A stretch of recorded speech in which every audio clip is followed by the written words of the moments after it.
I started to like my nickname because it is associated with the stand from which the Word of God is proclaimed, the ambo of the church. Yeah.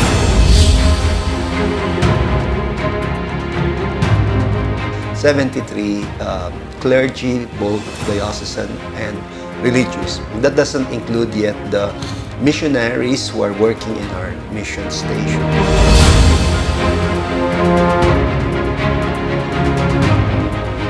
Your diocese has over a lot of programs or ministries. From these many programs, Bishop, what is the most benefit for the people, do you think?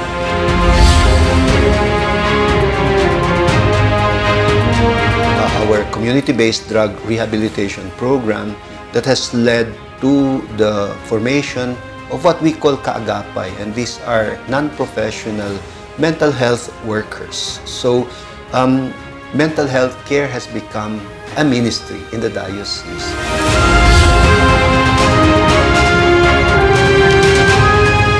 Your diocese chose the motto Duc in Autem, and your Episcopal motto is Kenosis. My simple question, how do these two mottos has guided you in your ministry?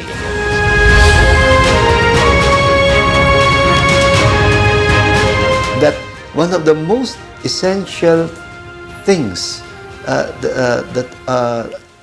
necessary to make it possible for us to participate in the life and mission of Christ is really self-emptying. Kenosis.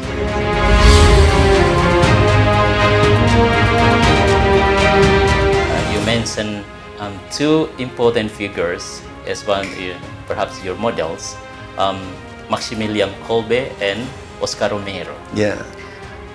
Bishop, I guess my question is, what the spirit from these two important figures that you have carried you in your ministry or in your mission?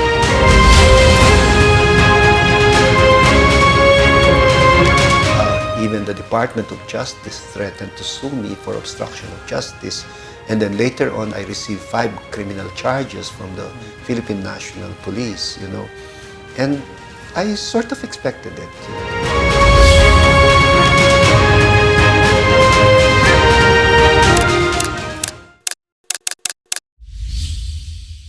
In 2011, though you were not the president at the time, the CBCP has set up 9 pastoral priorities and related to 500 years of Christianity in Philippines. And you know why? It was the 20th anniversary of PCP2. Yes. So, I guess my question is, from this different priorities every year, and it's already accomplished from faith, laity, poor, and then mission 21-22. Yeah. Do you think the dioceses and parishes in the Philippines have implemented well on these pastoral priorities? Well, we had to engage ourselves in a research work to be able to find that out. When we celebrated the 20th anniversary of the Second Plenary Council, we conducted a research about the impact of PCP2 on diocesan pastoral planning.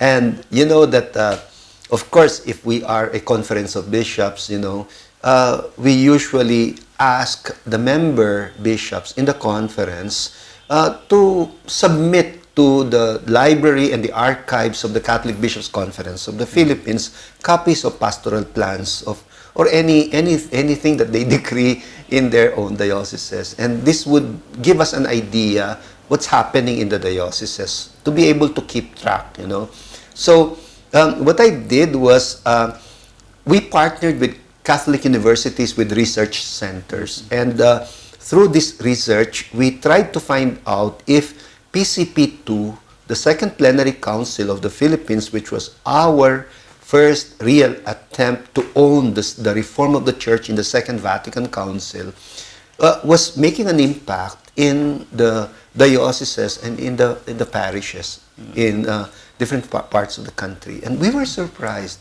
Yes. well, of course, our sources were mainly plans. To what degree the plans had been implemented is also another question, another issue altogether.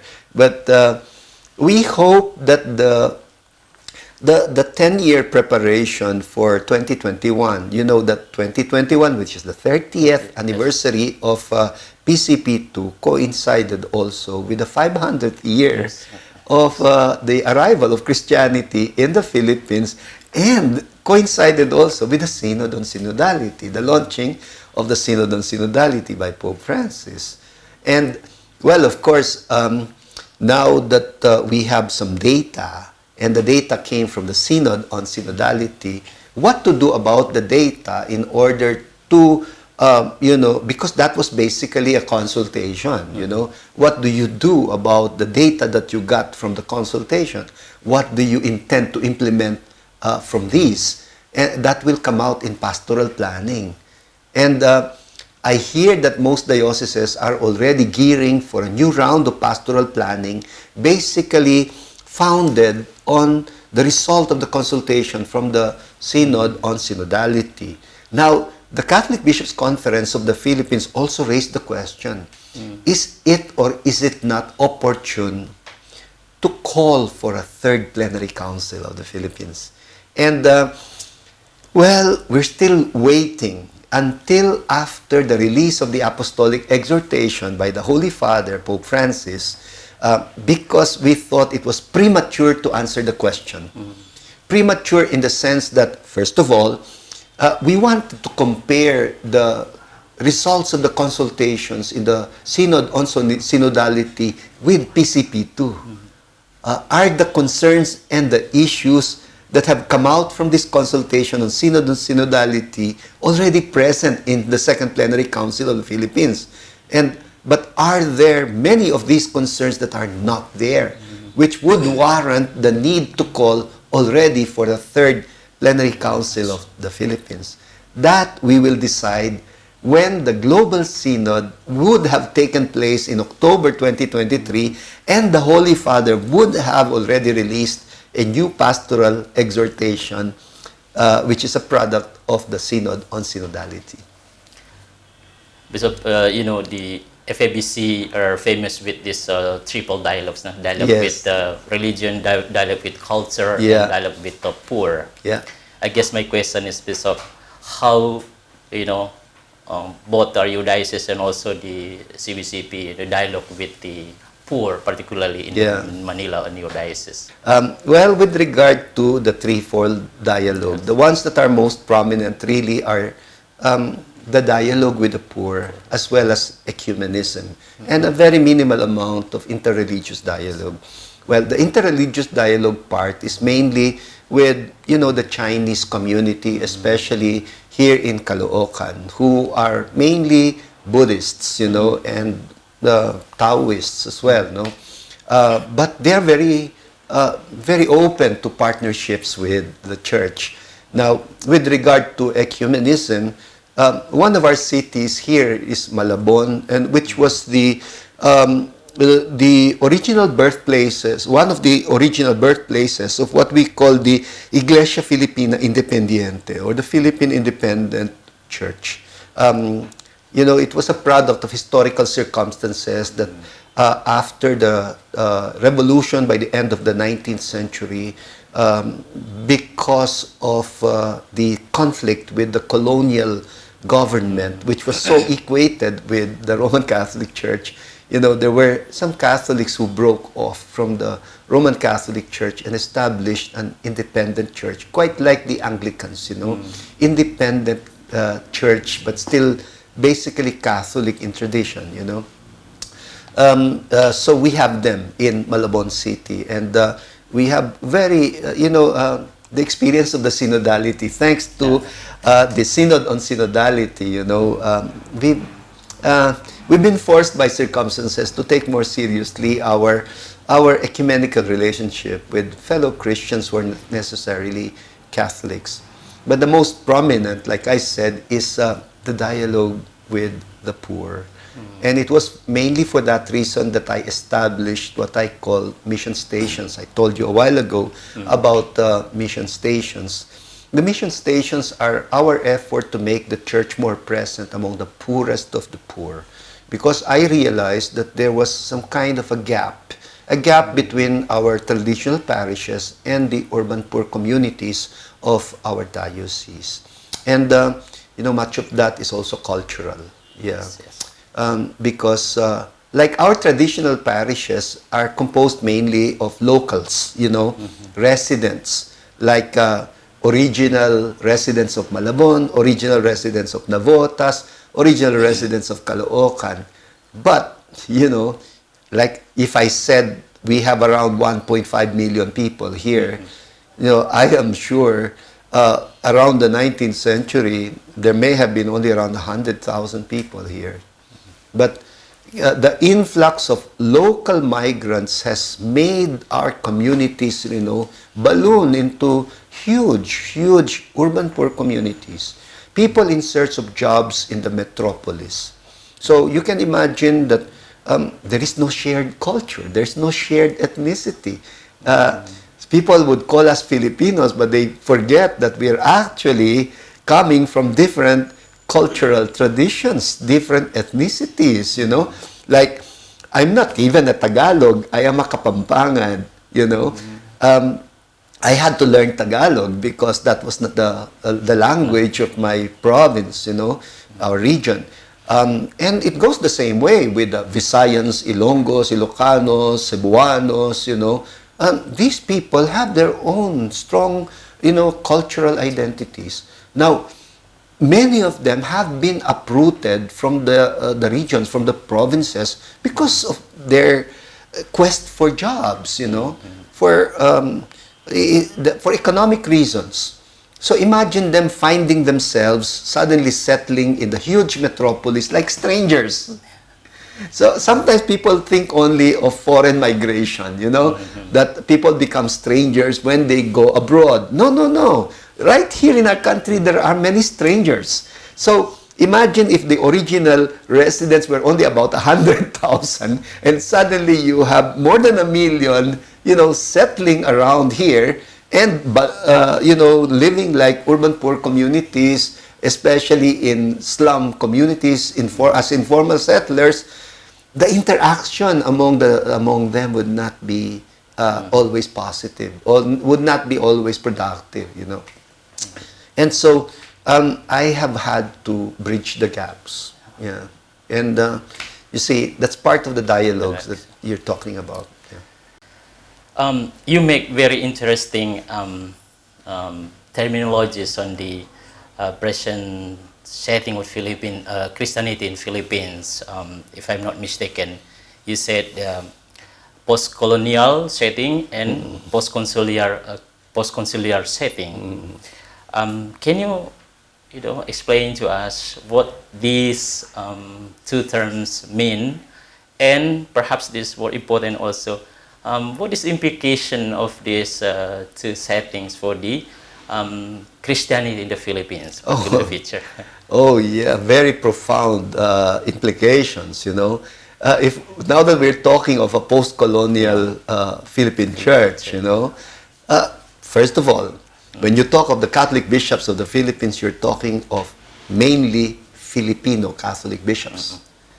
And believe it or not, during the colonial times, there was not a single Filipino bishop. No. They did not ordain a single Filipino bishop during the colonial times. It was not until after the revolution that there was one Filipino ordained in 1904 or 1907 already, that late already, no? And the religious orders were not admitting natives into their congregations, and the native clergy, especially the diocesan clergy, were not allowed to handle parishes. It was like that in the colonial times, And so there was really something very radically different that took place in the post-colonial setting, I'm not saying this, to say that I have resentments against the colonial period. Of course, these were the historical circumstances in which Christianity came to the Philippines. But when we say post-colonial, we're talking about a radically different Philippine church altogether. Yeah, and that goes for the bishops. It goes also for the clergy. It goes for the religious as well. We do have the religious congregations. We do have, foreign missionaries still present. But I would say the majority of the people really in charge of the missions here in the Philippines are already natives, Filipinos, with a lot of help also from religious congregations. Now, when we talk of post-conciliar, I'm talking of two things here, the Second Vatican Council and the Plenary Council of Philippines. So I'm talking about a global council and a local Philippine Church Council. And in this post-conciliar setting, we're talking of the profound impact of the Second Reform of the Church in the Second Vatican Council. And it's different altogether. And for me, Pope Francis has been one of the big blessings of the Catholic Church because he really pursued the reform of the Church in the Second Vatican Council. And I could only attribute his thoughts about synodality and his efforts to emphasize the aspects of communion, communion, participation, and mission from his rootedness in Second Vatican Council. You are one of the Catholic figures in the Philippines who have a lot of followers. If I'm not mistaken, your Facebook followers are more than 50,000 people. And the diocese followers are more than nearly 70,000 people. Looking at these figures, Bishop, how these figures essays to you related to your mission? I was forced by circumstances, really, to be present in the social media. First of all, I'm not techie, I'm not a digital native. I got introduced quite late in digital technology and the use of the social media. But I felt that we really had to be present in the social media. At the start, I felt intimidated by the social media because you don't know whom you are reaching out there. And there is so much, negativity in the social media, a lot of disinformation, a lot of bullying, And for a while, I thought maybe it wasn't worth, being present there. But when I realized that most, people were there present in the social media, I said, oh my goodness, we will lose by default. And we cannot allow that to happen, And so I was forced really by circumstances. And I was blessed that even before the pandemic struck, we were already able to establish our social communications ministry, But it was precisely, when I realized during the pandemic that people were following our Eucharistic celebrations, our activities, our recollections, our retreats, I said, my goodness, this is a perfect opportunity to evangelize. And so I encouraged the clergy to do it also. Let us be there, Let us allow people to have access to the Word of God. It's not about building your personal fame or popularity, It's about making the Word of God accessible to people.